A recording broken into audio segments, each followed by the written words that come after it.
Bueno, cuando hablamos de estos mecanismos, en este caso va a ser el AMP cíclico, tenemos que conocer que existen unas proteínas del otro lado de la membrana llamadas proteínas GS de estimuladoras o proteínas GI de inhibitorias. Estas proteínas G constan de 3 subunidades, una alfa, una beta, una gamma. Entonces, la voy a dibujar.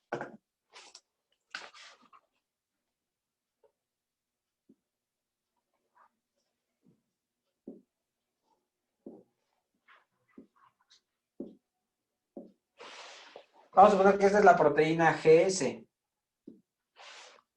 que está compuesta por 3 unidades, una alfa, una beta, una gamma. S quiere decir de estimuladora. Cuando la hormona llega a su receptor, se activa esta proteína G. Al activarse, va a hacer que se separe la parte alfa de las otras dos. Entonces,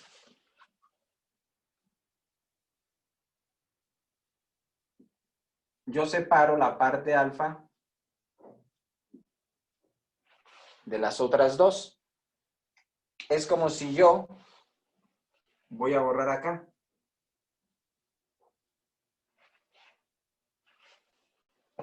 Separo la parte alfa de las otras dos. Es una cascada de eventos que tienen que ir llevando su secuencia, no se vayan a perder. La parte alfa que se ha separado va a estimular la primera enzima que tienen ustedes que conocer, que se llama adenilciclasa o adenilato ciclasa. La voy a anotar.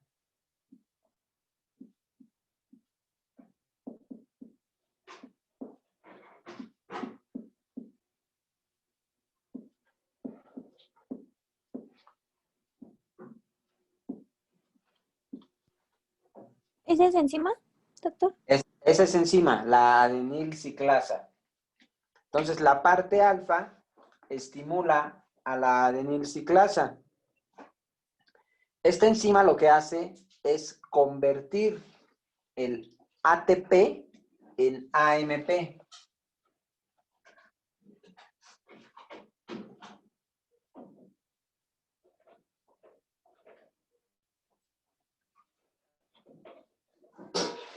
Convierte el ATP en AMP cíclico, que es justamente del segundo mensajero que estamos hablando.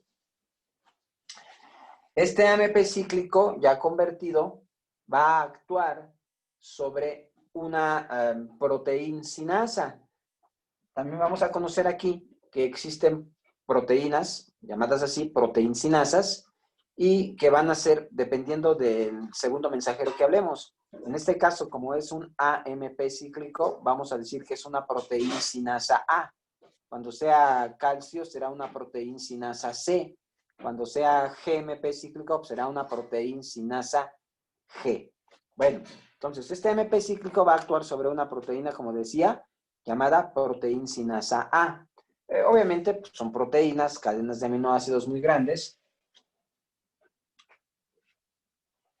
Va a actuar sobre una proteincinasa A.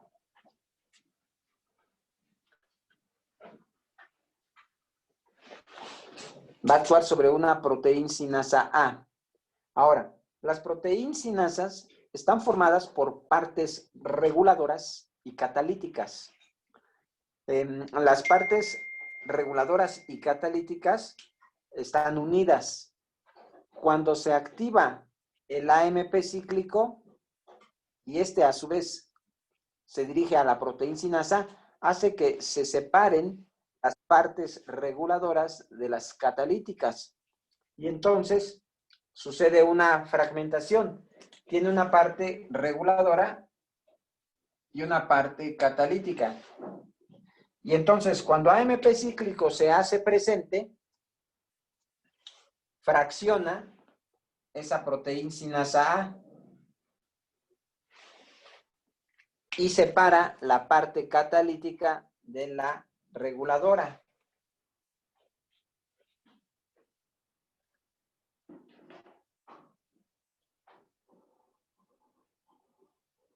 Vamos a suponer que esta fuera la parte catalítica de la proteinsinasa.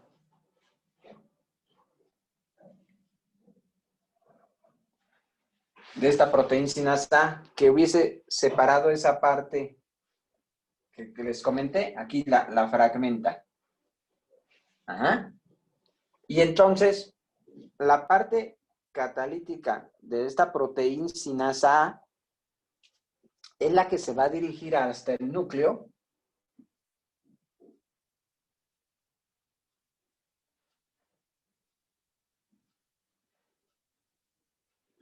para llevar a cabo el mensaje que originalmente traía la hormona. De tal suerte que la parte catalítica de esta proteinsinasa A actúa como si fuera un factor de transcripción ahí a nivel de núcleo. Fíjense qué interesante. Para el Doctor, ejemplo que puse, sí. ¿puede repetirlo? Es que se me trabó el internet y no escuché Ok, bien. decía yo que la proteinsinasa A fragmentada ya en la parte catalítica va a ir al núcleo y se va a comportar como si fuera un factor de transcripción ahí en el núcleo para que lleve a cabo los efectos que la hormona en cuestión tenía. Iba yo a hablar y iba a comentar. En este caso, yo quise poner como ejemplo el glucagón. El glucagón es una hormona que utiliza este segundo mensajero porque no pasa el glucagón. Entonces, uno de los efectos del glucagón para este caso sería que la parte catalítica que llega al núcleo, al órgano blanco del que se trata, a donde llegue el glucagón, va a ser, por ejemplo, sintetizar las enzimas que hacen la gluconeogénesis, por ejemplo, o la lipólisis. La enzima importante de la lipólisis, ya lo vamos a ver más adelante, es la lipasa sensible a hormona. Bueno, pues entonces, uno de los efectos que haría la parte catalítica aquí en el núcleo de una célula hepática, por ejemplo, sería formar, aquí podríamos poner como efecto,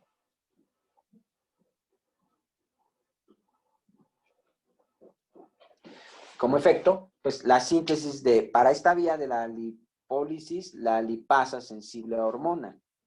Ajá. Ese sería uno de los efectos, hablando del glucagón. ¿Me explico? Claro que el glucagón hace muchas otras cosas. Había comentado también que puede hacer gluconeogénesis. Entonces, pues otro de los efectos sería la síntesis y la actividad de estas enzimas, que son pues, las responsables de la vía, como la piruvato carboxilasa, la fosfonol piruvato carboxicinasa, etcétera, etcétera.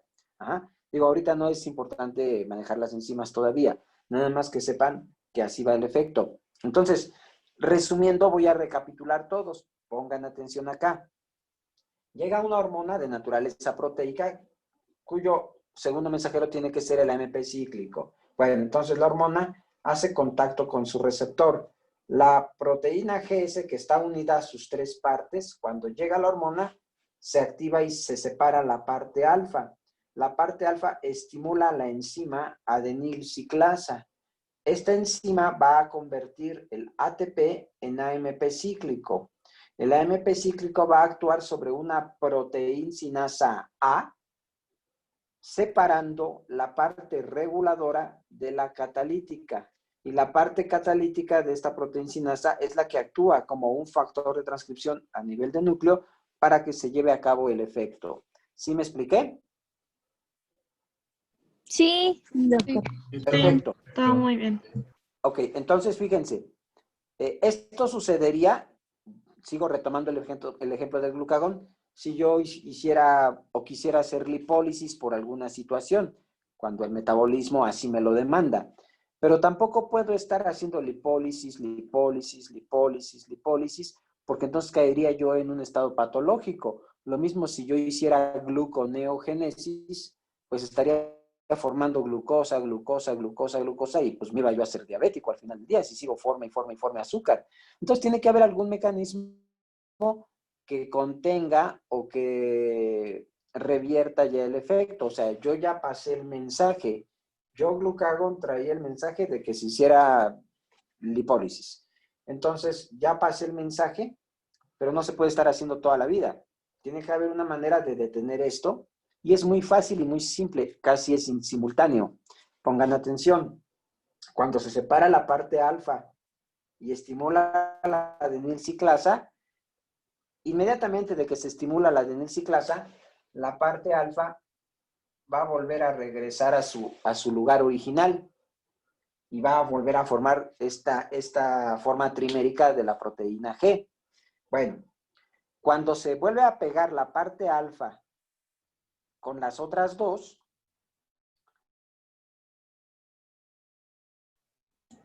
Creo que se trabó, ¿no?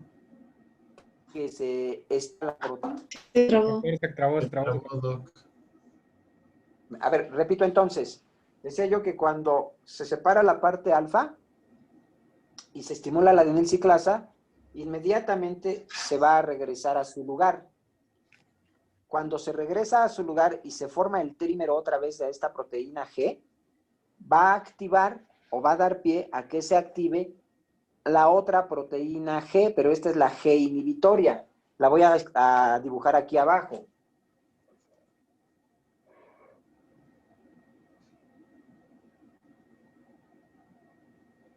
Entonces hay una proteína G inhibitoria.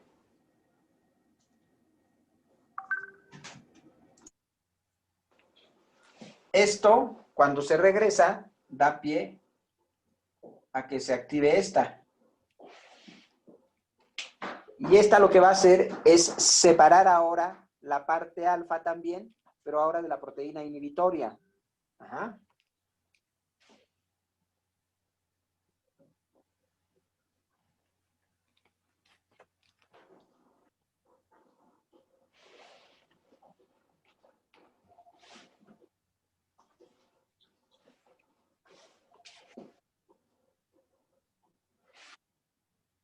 ¿Vamos bien?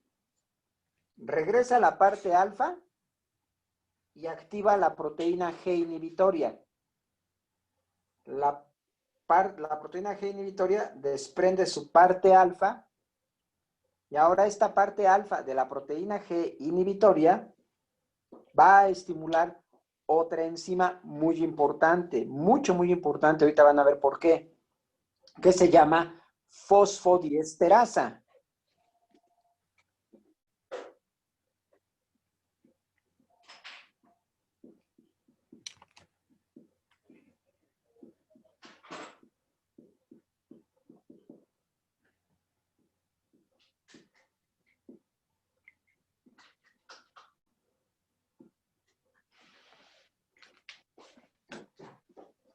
La fosfodiesterasa va a revertir la conversión de AMP cíclico, que estaba así,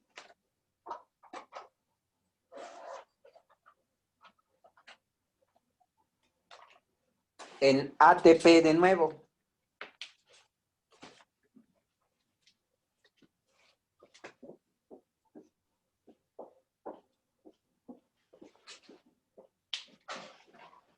Entonces, fíjense, se separa, estimula, pero se lleva a cabo el efecto. Pero esta regresa. Al regresar, hace que se active la GI. La GI separa también su parte alfa. La parte alfa estimula a la fosfodiesterasa y la fosfodiesterasa revierte el AMP cíclico en ATP. Obviamente, de igual que lo hizo esta, se separa, estimula esta y regresa. Ahora estimula esta, separa esta, estimula esta y vuelve a regresar también. Y termina el efecto. ¿Me expliqué? Sí, Sí. ¿Sí quedó claro? sí. Bueno, fíjense, este mecanismo de acción hormonal es bien interesante porque muchas de las cosas que suceden y que ya nada aparentemente tienen que ver con endocrinología se aplican en clínica en algunas patologías. Imagínense qué pasaría si yo despego esta parte alfa y no dejo que regrese. entonces el efecto se continúa y se continúa. O si sí regreso, pero acá no dejo que se separe la parte alfa, la detengo, pues de igual manera no bloqueo el efecto. Bueno, fíjense, hay problemas como en el cólera, donde hay diarrea. Y lo que sucede es que la toxina del cólera no deja que la parte alfa regrese. Y como no la deja regresar, pues se sigue dando la diarrea. Eso no tiene nada que ver con endocrinología, pero es el mecanismo de acción parecido. O en la tosferina, donde hay tos. También la bacteria de la tosferina no permite que se separe la parte alfa de la inhibitoria y el efecto se perpetúa hasta que no demos medicamento para controlar esto. Todavía más aún interesante, la fosfodiesterasa va a ser una enzima que tiende a cortar el efecto, como ya vimos, de muchos procesos. Entonces, si ustedes ya llevaron reproductor, deben recordar que, por ejemplo, cuando hablamos de disfunción eréctil, la sangre entra a los músculos cavernosos y pone erecto el pene. Pero si esta sangre se regresa a la circulación, hay pérdida de la erección. Es aquí donde identificaron que en estos músculos existe una fosfodiesterasa, que es la fosfodiesterasa 5, que cuando se hacía presente, rompía el efecto de meter sangre al músculo y la sangre regresaba a la circulación. Entonces crearon o desarrollaron esta pastilla, que es el Viagra, que ahorita ya hay muchas más refinadas que estas, donde bloquean a la fosfodiesterasa. Y al bloquear la fosfodiesterasa, no se lleva a cabo, para el caso de la disfunción eréctil, la producción de más secuestro de sangre hacia los músculos cavernosos. Al bloquear la fosfodiesterasa, se queda ahí como atrapada la sangre en el pene, y entonces ya no puede regresar esta a la circulación tan rápido y no hay pérdida de la erección. Entonces, es una cosa fantástica, ya sea que bloqueen acá o que patológicamente esta no se pudiera despegar, patológicamente que esta no pudiera regresar, y entonces el efecto del que se trate pudiera ser prolongarse, ¿no? Pudiera prolongarse más. Hablamos dicho, en el caso del cólera, pues la diarrea, que no nos conviene. En el caso de la tosferina, pues igual la producción ahí de moco y problemas respiratorios, que tampoco nos convendría. Y en el caso de hacer un bloqueo de fosfodiesterasa, no regresaría tan rápido la sangre a la circulación del músculo cavernoso y se mantiene más tiempo erecto el pene. ¿Sí me explico? Sí. Perfecto. Doctor. Bueno, entonces, ahora, en el caso de las patologías como el cólera, la tosferina, no es que estas bacterias utilicen el AMP cíclico, ¿no? O sea, va a depender. Ya les dije que, por ejemplo, en el caso de la disfunción eréctil, eso se maneja con óxido nítrico para que haya una vasodilatación y entre la sangre a los músculos cavernosos. Ahí es otra cosa, no es AMP cíclico, pero el mecanismo de acción es muy parecido, por eso lo refiero, pues, para que nos ubiquemos más o menos. ¿Ok? Bueno, sí queda claro esto. Tener en mente que se hace y se regresa, pero el efecto ya se fue el mensaje. Pasa y lo bloquea para detenerlo. Si yo necesito hacer más lipólisis, como en el caso de glucagón, pues tendrá que llegar otra hormona para volver a iniciar toda la cascada de AMP cíclico. Se llevará, se determinará y ya. Necesito más, bueno, entonces llegará otro glucagón y iniciará otra vez todo el efecto. Si ya no necesito hacer esta vía metabólica, bueno, entonces ya detengo, ya no se liberará glucagón, ya andará en concentraciones basales insignificantes que ya no generan esta vía metabólica. ¿De acuerdo? Bueno, eso sería cuando es AMP cíclico. ¿Qué pasaría cuando se tratara del GMP cíclico? Pues muy fácil y muy sencillo. Lo único que haríamos en este caso sería cambiar algunas de las enzimas, pero si ya les quedó claro este efecto, les voy a poner qué pasaría con el GMP cíclico. Fíjense, aquí en la pantalla les estoy poniendo, es exactamente lo mismo. Tenemos que llega una hormona, separa la parte alfa, aquí en vez de estimular a la adenilciclasa, lo que hace es estimular a la guadenilciclasa. Esa sería la enzima ahora, la guadenilciclasa, cuya función, exactamente que en la anterior, nada más que aquí cambia el producto, en vez de convertir ATP en AMP, va a convertir el GTP en GMP cíclico. Y ya convertido, va a actuar, en este caso, sobre una proteína sinasa G, porque estamos hablando del GMP cíclico. Igualmente tiene una parte reguladora y una parte catalítica. Entonces, el GMP cíclico separa la parte reguladora de la catalítica y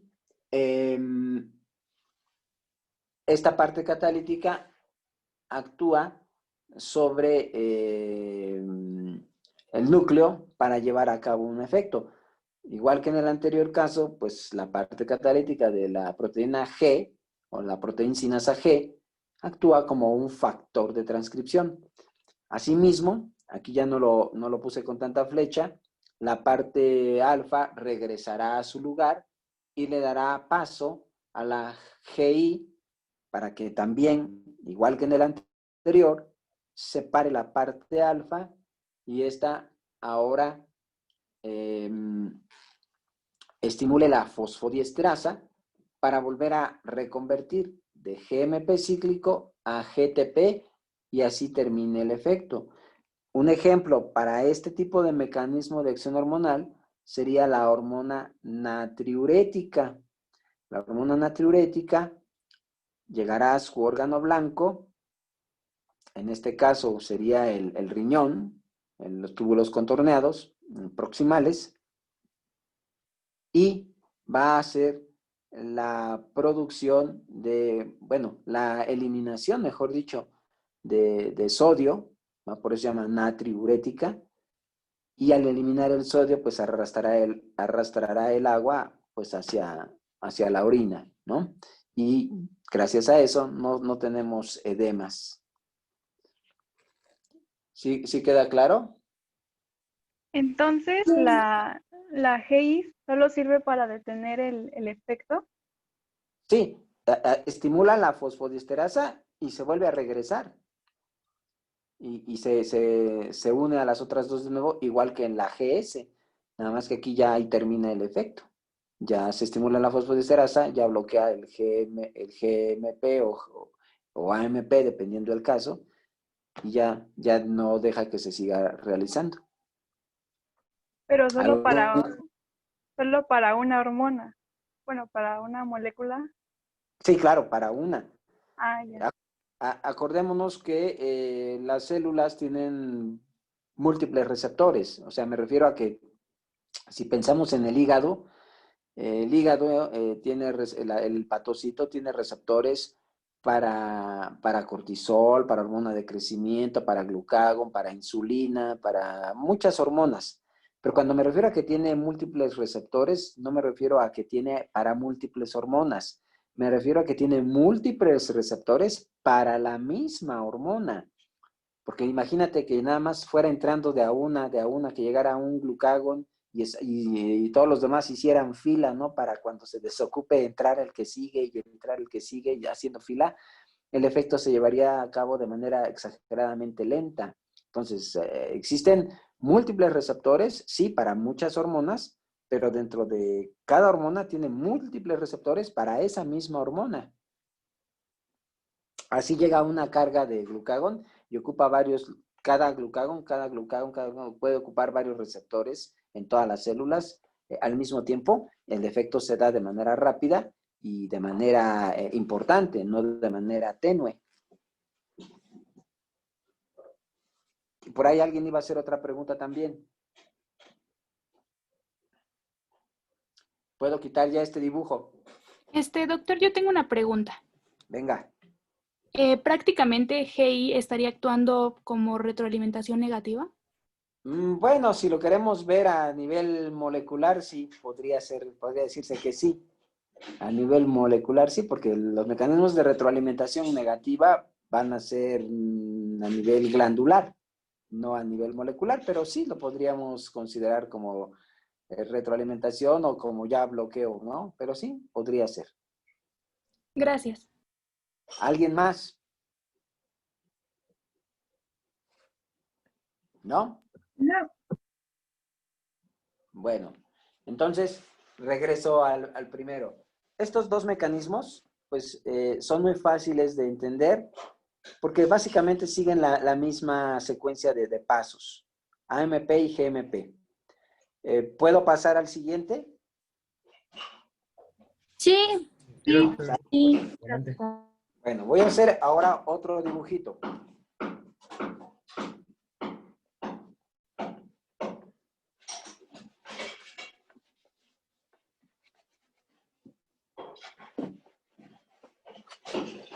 Vamos a hacer ahora el del calcio e inositoles. Aquí vamos a tener entonces también una membrana, porque son receptores de membrana.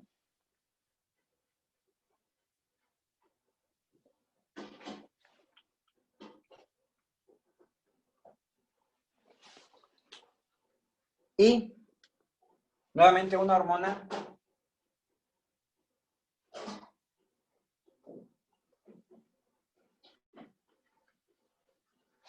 va a llegar a su receptor. De igual manera, va a estimular una proteína G.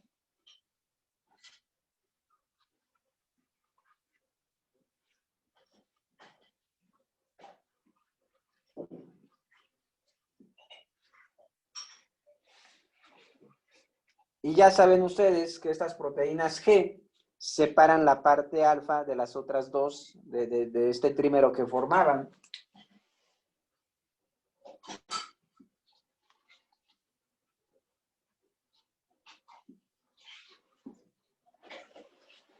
Va a separar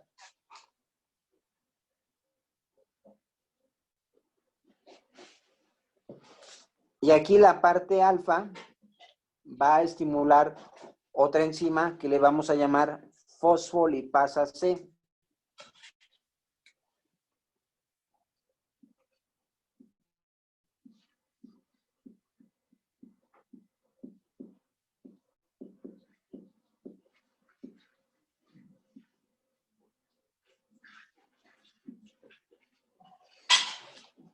Esa es una enzima. La parte alfa estimula a la fosfolipasa C. Ahora, la fosfolipasa C va a convertir un producto que tenemos en la membrana de las células llamado bifosfato de fosfatidilinositol. Lo voy a anotar.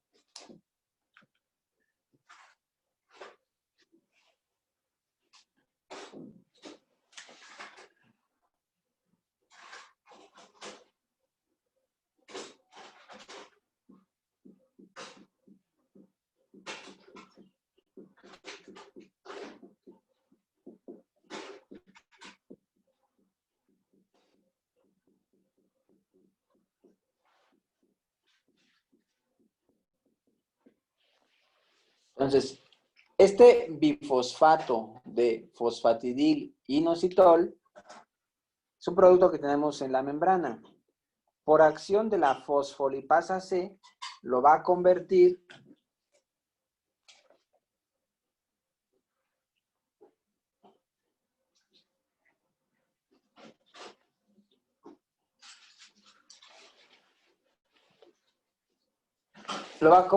en dos cosas.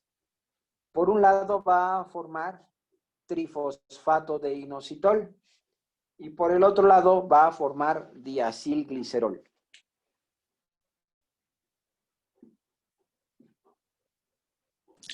Doctor, ¿cómo se llama? ¿Difosfato de qué, perdón? Trifosfato de inositol. No, la primera, la que convierte la fosfolipasa C, Ah. la que actúa. Ajá, bifosfato. ¿No se alcanza a ver con verde? Gracias. No, bueno, yo no puedo ver. Sí, Ah, sí se pues, ve. Sí se ve bien. Lo vemos. Sí se ve. bueno, entonces, trifosfato convierte trifosfato de inositol. Trifosfato de inositol. Y por el otro lado convierte en diacilglicerol. Aquí, a diferencia de los anteriores que de, por ejemplo, de ATP se convertía en AMP, aquí se convierten en dos cosas. La fosfolipasa se convierte el bifosfato de fosfatidilinositol en trifosfato. Ahora bien, ya que tengo estos dos productos, el trifosfato de inositol va a realizar la función de sacar el calcio de los organelos donde se almacenan. En este caso, hablaríamos del retículo endoplásmico y de la mitocondria. Entonces, el trifosfato va a sacar el calcio de esos organelos que les llaman calciosomas.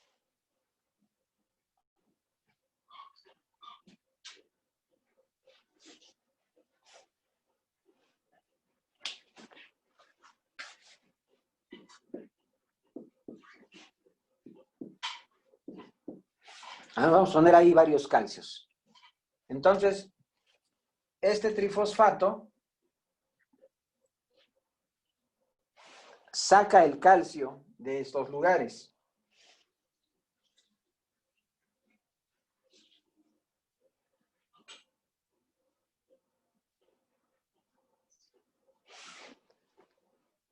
Y el calcio ya en el citoplasma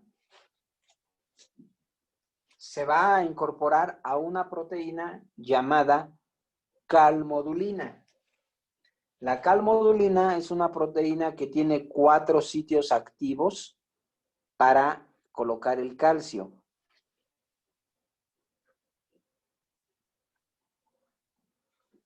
¿A la qué, doctor? Calmodulina. Se llama calmodulina. Gracias. Calmodulina. El calcio, saca el calcio de acá para que se incorpore a la calmodulina.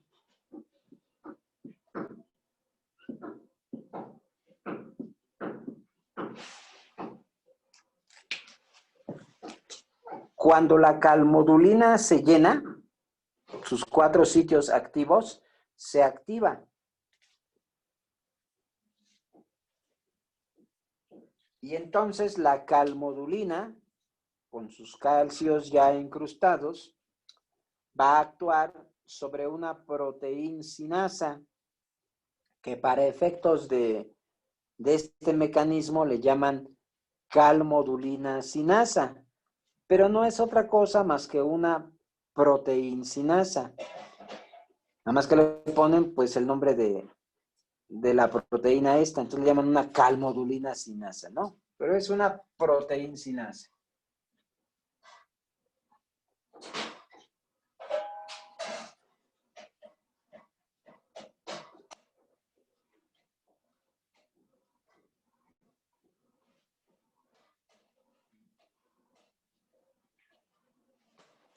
Y como ustedes ya saben, la calmodulina sinasa o esta proteína sinasa va a tener una parte reguladora y una parte catalítica. Y ya saben lo que sucede. La calmodulina actuará sobre esta proteína sinasa, o insisto, esta calmodulina sinasa, separando la parte reguladora de la catalítica.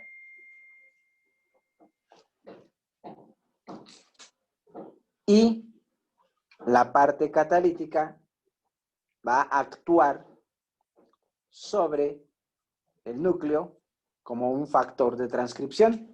como en los casos anteriores.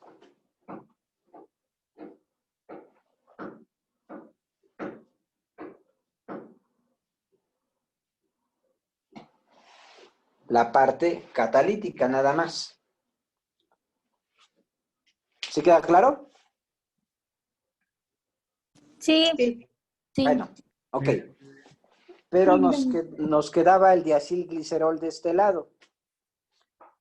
Entonces, el diacilglicerol actúa directamente sobre una proteinsinasa, que también la llaman diacilglicerol sinasa. Pero no es otra cosa más que una proteinsinasa. Entonces, el diacilglicerol va a actuar sobre una proteinsinasa haciendo exactamente lo mismo.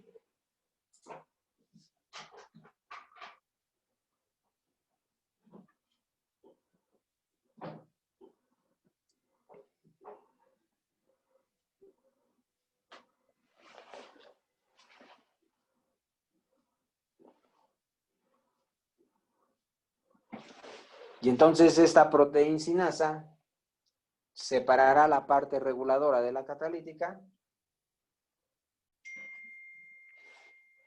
y también va a actuar como factor de transcripción. Como que por así decirlo tuviéramos dos alternativas, ¿no?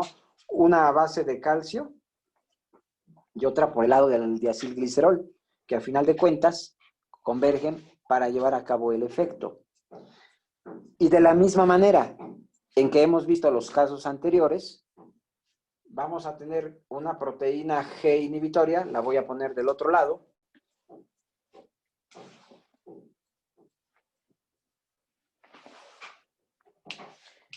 Cuando llega la hormona, separa la parte alfa, estimula la fosfolipasa C y la alfa se regresa a su lugar.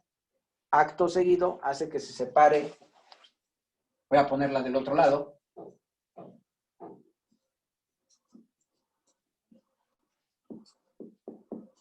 La parte alfa de las otras dos, separa la parte alfa y esta a su vez pues estimula a la fosfodiesterasa. Y esta bloquea la conversión, como en los casos anteriores. Así, a grosso modo, sería cuando hablamos de este mecanismo de acción del calcio y los inositoles. ¿Quieren que lo repita ya de manera integrada? ¿Me puedo repetir yo? Ándale pues, me parece muy bien, repítelo. Paso por paso.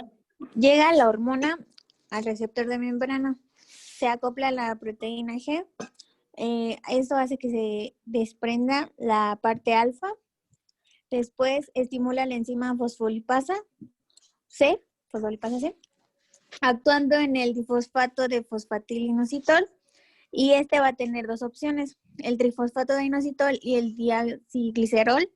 Si es por el trifosfato de inositol, va a acoplarse a de una mitocondria, va a sacar el calcio por la calmodulina. Va a sacarlo para incorporarlo ahí. Ajá, para incorporarlo en sus 4 sitios activos. Una vez que ya están en sus 4 sitios activos, va a irse a la proteinsinasa o calmodulcinasa, y la parte catalítica es la que va a actuar en el núcleo, bueno, en el órgano blanco. Y si es por el diacilglicerol, que también va a actuar en una proteinsinasa o diacinilcinasa, también va a actuar en la parte catalítica llegando al órgano blanco. Ah, va a separar la parte catalítica de la reguladora. De la reguladora.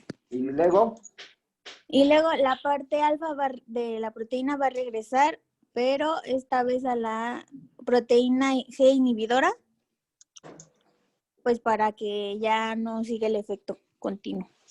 Ok, pero fíjate bien, cuando la parte alfa regresa, da pie a que ahora se separe la parte alfa de la G inhibitoria. Y esta G inhibitoria estimula la fosfodiesterasa que detiene ya el efecto. Así. Perfecto, perfecto, muy bien. ¿Se entendió a todos? Sí. Sí, doctor. Excelente. Sí, doctor. Muy bien. Bueno, vamos a hablar ya del último, que es el de las cascadas de Sinasa, que es un poco más complejo, pero voy a tratar de hacerlo muy, muy sencillo, porque aquí se pierden mucho.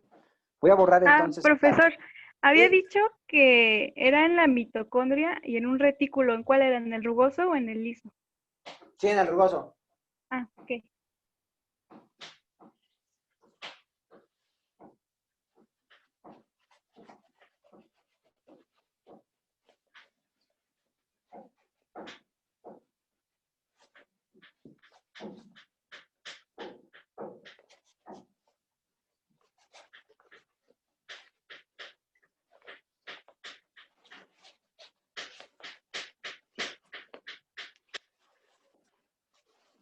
Bueno, vamos a hacer el mecanismo de acción de las cascadas de las sinasas. Este es muy interesante. Aquí tenemos que es la vía intrínseca y la es la que voy a empezar a hablar y posteriormente hablamos de la extrínseca. La vía intrínseca es más o menos como lo hace la insulina, que es el típico ejemplo de este mecanismo de acción. Fíjense.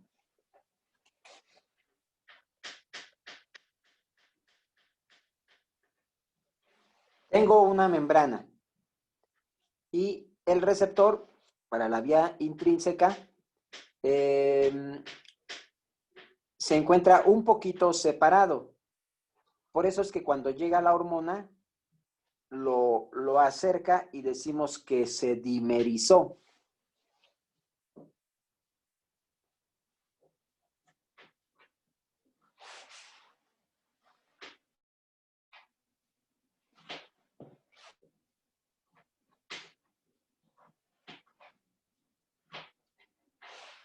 Está un poquito separado.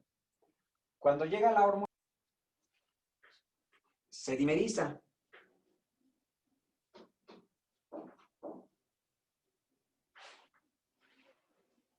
En un siguiente dibujo,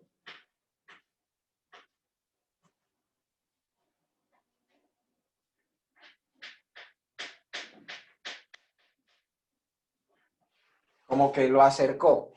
Vamos ahí. Entonces, cuando la hormona llega, primero dimeriza el receptor. Acto seguido, se autofosforila. El receptor se autofosforila. Quiere decir que se va a atraer dos fósforos hacia la tirosina. Acuérdense que los receptores son proteínas, entonces son cadenitas de aminoácidos.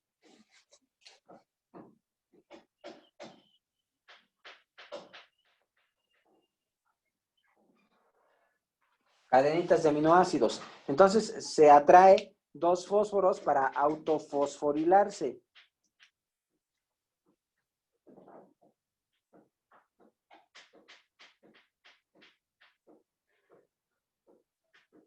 Vamos a suponer que ahí está la tirosina. Entonces en el aminoácido de la tirosina se fosforila, se autofosforila cuando llega la hormona. Y entonces aquí va a empezar a generar la atracción de otras proteínas que les llamamos de acoplamiento, que van a desarrollar o van a desencadenar esta cascada de sinasas que le llamamos. Dentro de esta vía intrínseca de las sinasas, vamos a ver que, bueno, pues tenemos efectos genómicos y efectos no genómicos, entendiendo el efecto genómico como aquel en el que está implicada la parte nuclear, donde hay síntesis de proteínas, donde hay réplica celular, donde hay regeneración de tejidos, etcétera, etcétera. Entonces, tenemos dos fósforos fósforos, uno de cada lado, acoplados a los aminoácidos de la tirosina. Y voy a empezar primero por la parte genómica. O mejor, voy a empezar por la no genómica porque tiene una implicación importante para que lo entiendan bien con relación a la parte del síndrome metabólico y la diabetes. Voy a empezar entonces del otro lado. Dije que cuando se fosforilan, se empiezan a traer algunas proteínas de acoplamiento que a su vez se pueden ir fosforilando más. Por este lado, se va a traer una proteína llamada de substrato de receptor a insulina, que le llamamos IRS.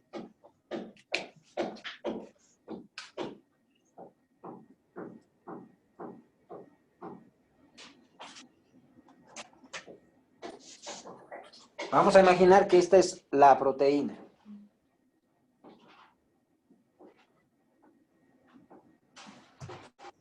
IRS. Y esta proteína va a presentar algunos sitios pues activos para atraer a su vez más fósforos. De hecho, se habla de 6. El más importante es el número 1. El IRS1, 2, 3, 4, 5, 6. Bueno, no nos vamos a ocupar de todos, nos vamos a ocupar del primero.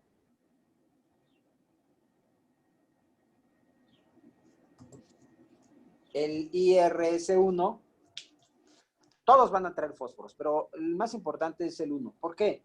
Porque esta es la parte medular de todo de este lado de los IRS. Insisto, todos se van a fosforilar, pero no me interesa ahorita ver lo demás. Se fosforilan y el IRS1 va a favorecer la síntesis de otro producto que se llama PI3K, otra proteína.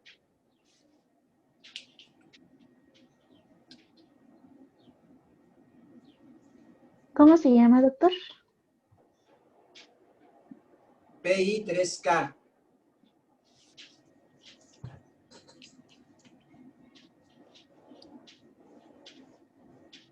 Y el PI3K es el fosfoinositol 3 quinasa, va a favorecer que o va a mandar la señal para que se exprese en la superficie de la membrana el GLUT4, por ejemplo. ¿Sí saben lo que son los GLUT? Transportadores de glucosa. Exacto. Entonces, aquí es muy importante el GLUT4. No olvidemos que estamos hablando como ejemplo de la insulina. Entonces, la insulina llega y uno de los efectos más importantes es favorecer que la glucosa entre al órgano blanco, a los tejidos. Entonces, esto va a favorecer que el GLUT4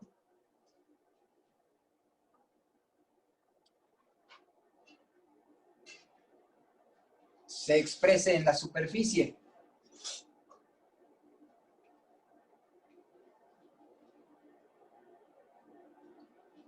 Voy a dibujar un GLUT4 como si fuera un reguilete, ¿eh? Ya sé que así no son.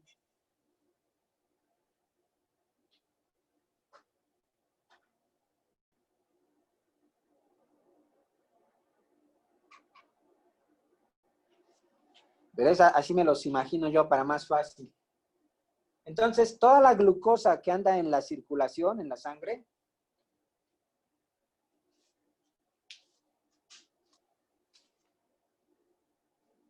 vamos a ponerla así de rojo.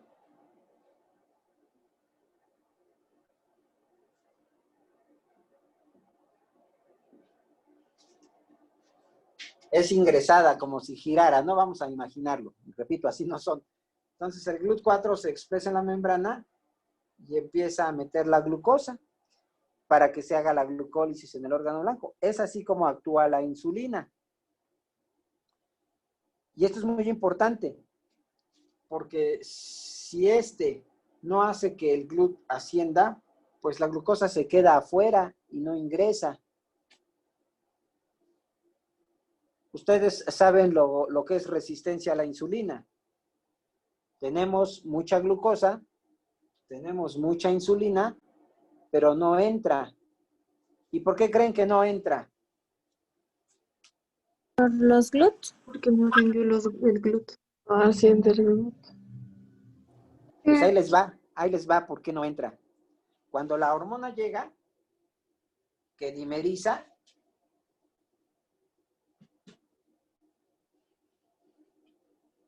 en vez de autofosforilarse en la tirosina, se autofosforila en la serina, que es otro aminoácido. Y si se autofosforila en el sitio equivocado, esto no se lleva a cabo. Y entonces sí puedes tener GLUT4. Bueno, no sí puedes, de hecho lo tienes. Pero no hay PI3K que lo aviente hacia arriba. ¿Por qué? Porque no se fosforiló en tirosina, se fosforiló en serina.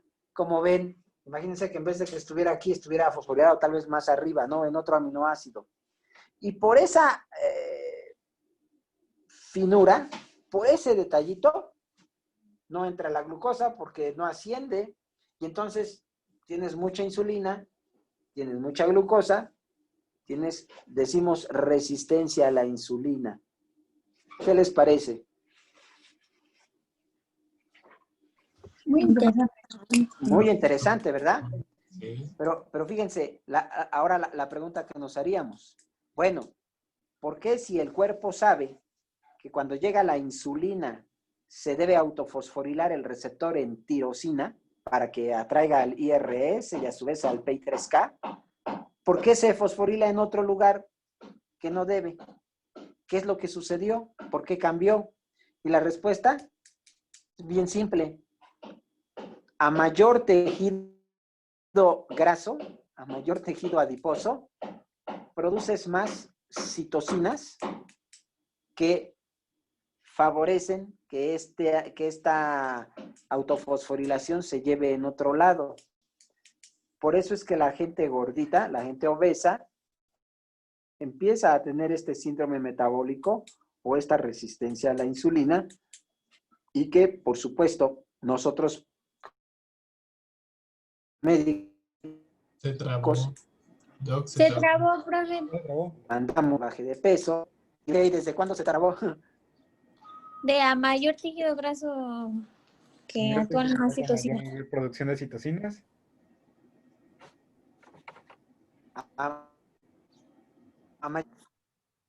Se sigue trabando. A mayor se sigue trabando, bueno.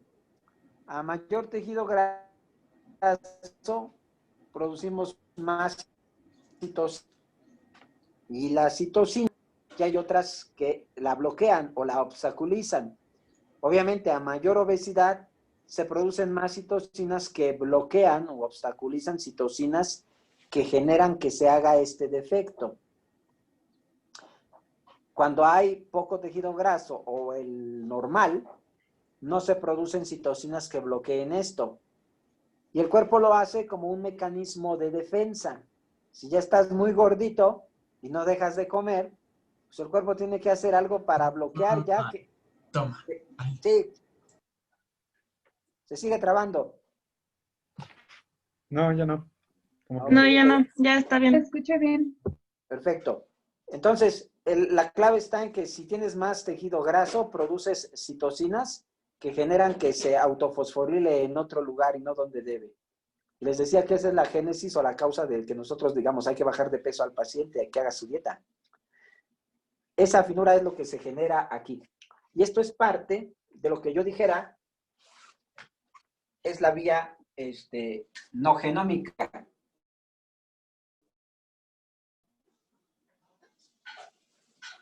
Y otros en la vía no genómica. Pero me falta la mismo. Hay proteínas que van atrayendo más fósforo. Las voy a ir anotando. No necesito que nos sepamos exactamente qué significan. Aquí atraemos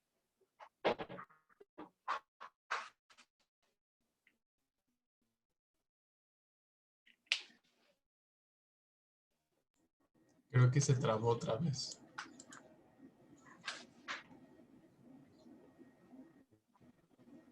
traer una proteína llamada CH2. CH2, que quiere decir homólogo al sarcoma de Rose. Le pusieron 2 porque pues este es el segundo, el primero es el sarcoma. Esta va a atraer a otro fósforo.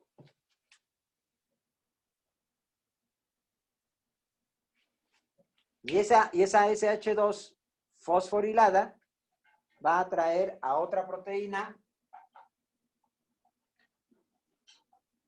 llamada GRB2.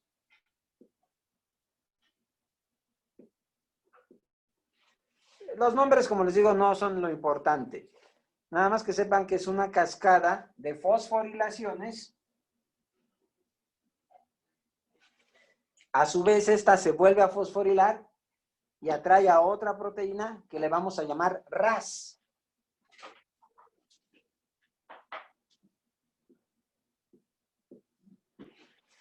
El RAS se va a fosforilar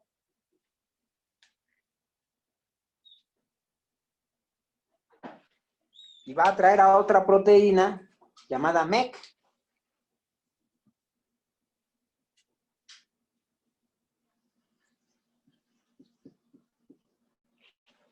Nuevamente se vuelve a fosforilar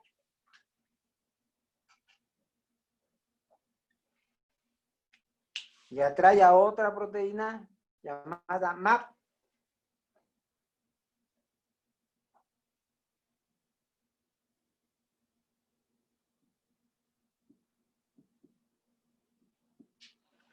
MAP quinasa. Y finalmente la MAP quinasa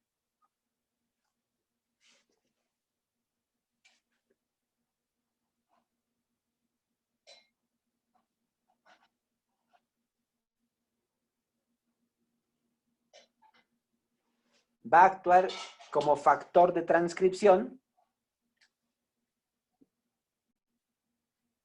al núcleo para que se lleven a cabo los efectos.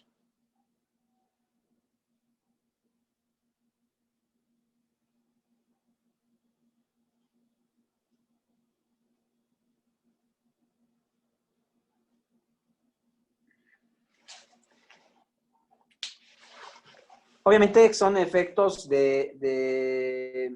como les decía yo, de réplica celular, de proteogénesis, de regeneración de tejidos. Ajá. Son efectos que tienen que ver con el crecimiento.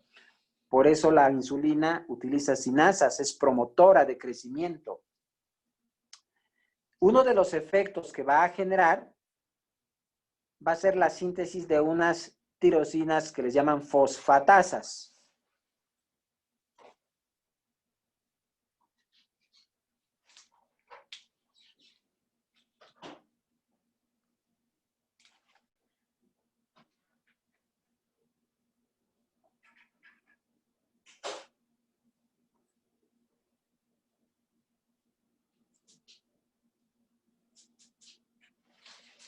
Estas tirosinas fosfatasas lo que van a hacer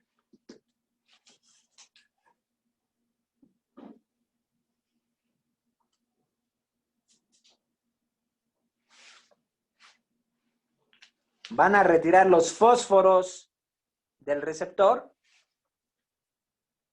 para que quede otra vez igual que al principio. Es como si estas fueran las fosfodiesterasas, hagan de cuenta, de los anteriores ejemplos. Obviamente esta no es enzima, pero hace los efectos de bloqueo como en los otros mecanismos de acción. Se hacen muchos efectos, muchos. Uno de ellos es producir las tirosinas fosfatasas, ir y retirar los fósforos del receptor para que lo deje otra vez así, esperando a que llegue otra insulina, vuelva a dimerizar y se empiecen a llevar toda esta cascada. Estos serían los efectos no genómicos. Y estos serían los efectos genómicos. ¿Sí queda claro?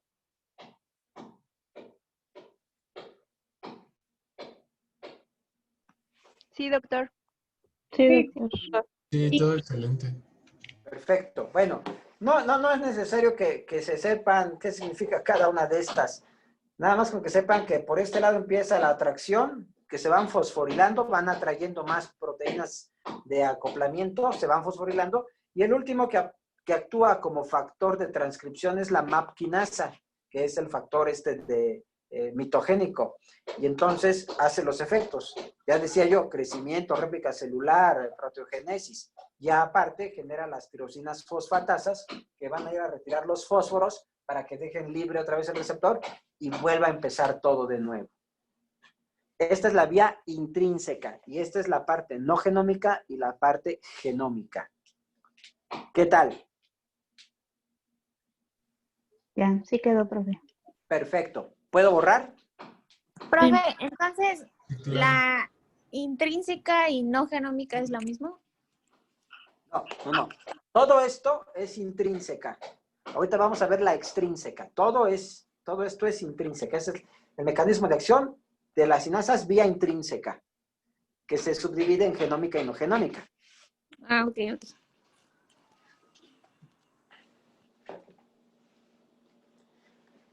¿Alguna otra pregunta?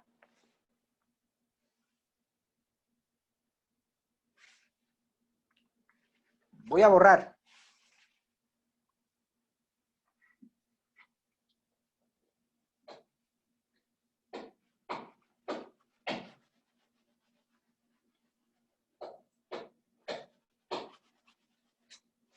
Bueno, finalmente ya para terminar, vamos a hablar de la vía extrínseca. Igual, mecanismo de acción tirosinasas, vía extrínseca.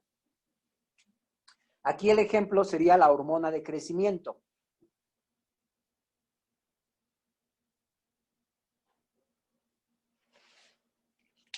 La diferencia entre la intrínseca y la extrínseca, yo la puedo concebir en dos cosas.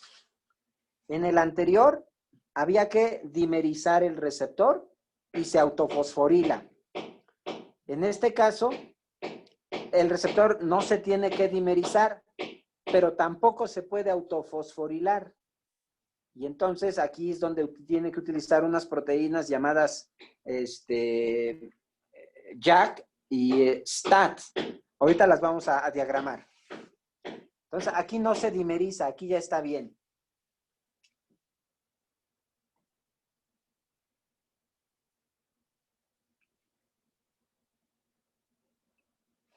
Llega la hormona.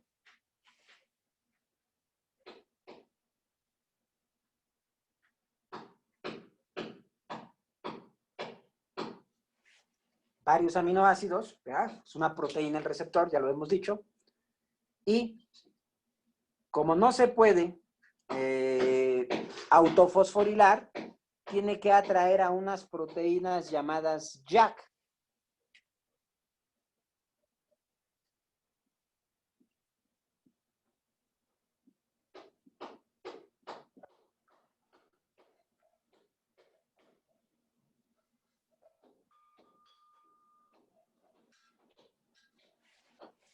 Entonces, atrae a unas proteínas JAK.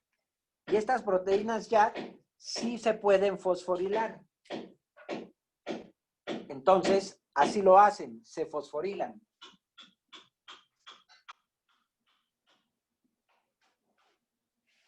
Y ya que las JAK se fosforilaron, entonces ahora sí se pueden fosforilar las tirosinas.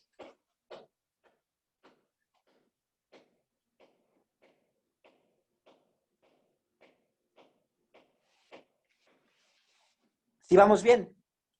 Entonces el receptor no se dimerizó, ese ya estaba pues dimerizado, por así decirlo, pero no se puede autofosforilar. Entonces primero atrae a proteínas JAK y estas se fosforilan. Y ya fosforiladas las JAK hacen que se fosforile o se lleve a cabo, como en el anterior ejemplo, la fosforilación de las tirosinas.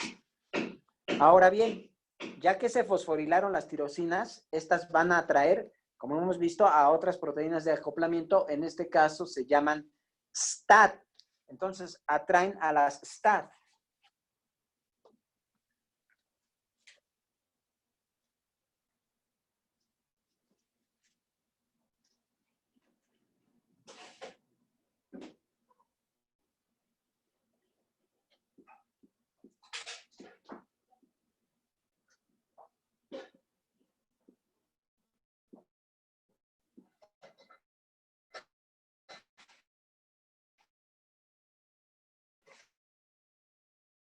atraen proteínas STAT.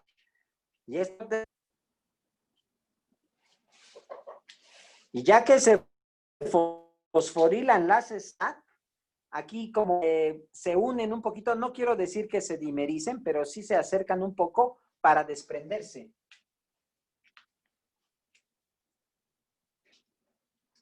Como que se acercan un poquito y se desprenden.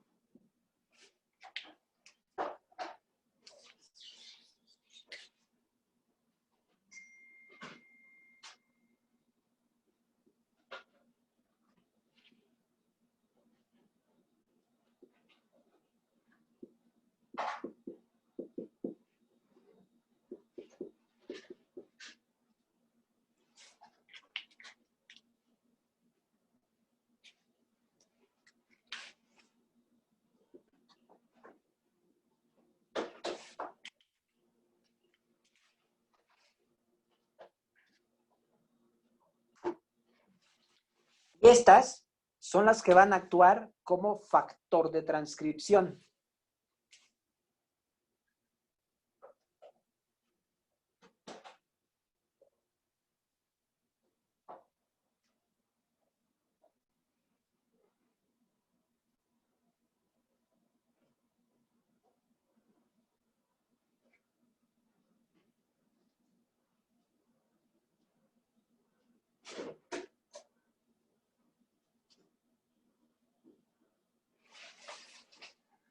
Un ejemplo de esto, pues habíamos dicho, es la hormona de crecimiento. La hormona de crecimiento, ya vamos a ver, hace muchísimos efectos, muchísimas funciones. Igual que en el caso anterior, aquí van a producir unos elementos llamados SOX, así como en el anterior, la insulina producía unas tirosinas fosfatasas, ahora produce unos elementos que son supresores, se llaman SOX, o se abrevian SOX.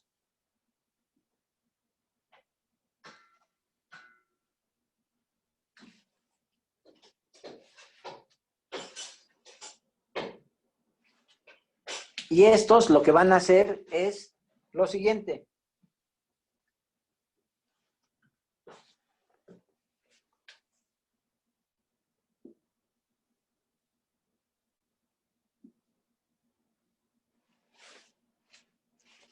Van a retirar de cada lado las primeras fosforilaciones para que el receptor quede otra vez limpio. Y ese sería como su mecanismo de retroalimentación que decían, o su bloqueo, como en el caso de las fosfodiesterasas o el de la tirosinofosfatasa. ¿Sí queda claro?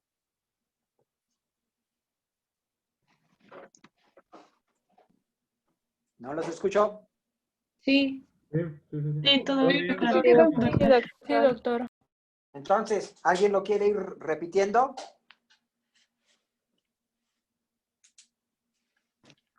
Yo. A ver, venga. A ver si me sale bien. Claro que te sale, doctora. Llega la hormona y ahí va a llegar a las proteínas JAK. Atrae. Bueno, atrae a las proteínas JAK.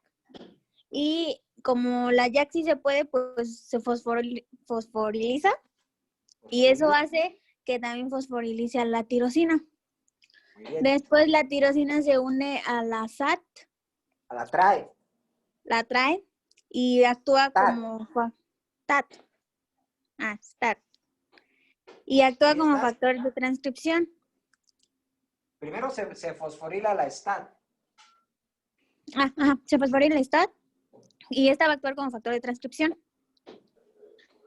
llevando el mensaje al órgano blanco. Y aquí va a hacer que pues salgan, regule todos los efectos.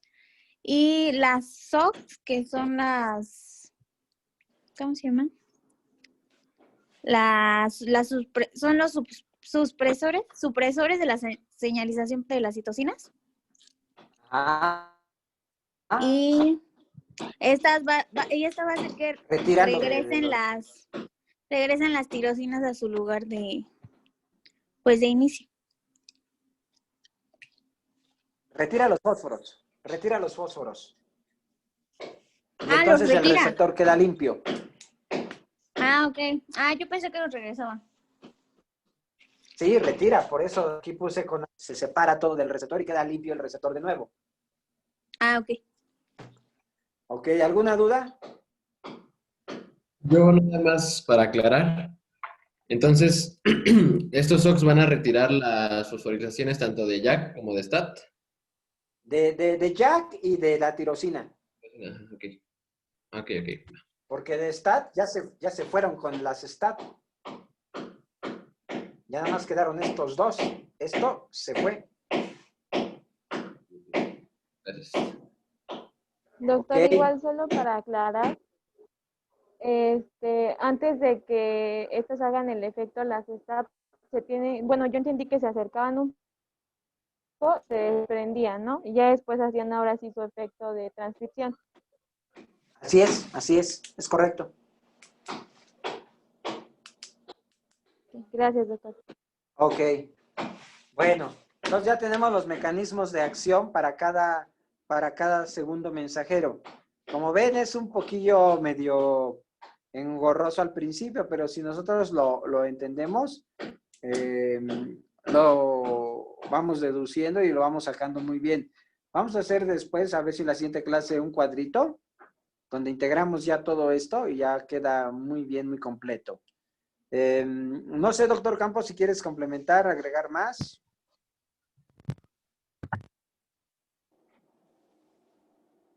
Bueno, acuérdense, muchachos, que esto que hemos hecho, pues lo hemos resumido y hemos dejado las partes elementales. Hay muchas cosas que se pueden decir al respecto. Esto es solamente para que tengamos las bases. En realidad, todos estos mecanismos son mucho más complejos de lo que ahorita los vimos. Si leyeron estos mecanismos, habrán notado que me brinqué algunas cosas, pero bueno, es con la finalidad de no hacer más difícil esta comprensión de esta clase, pero es un poquillo más elaborado. Sin embargo, lo hemos hecho así como más resumidito, más sencillo. Pero sí, se podrían decir muchas cosas de todo esto. Pues yo creo que aquí le vamos a dejar porque ya van a ser las 2 de la tarde, doctor.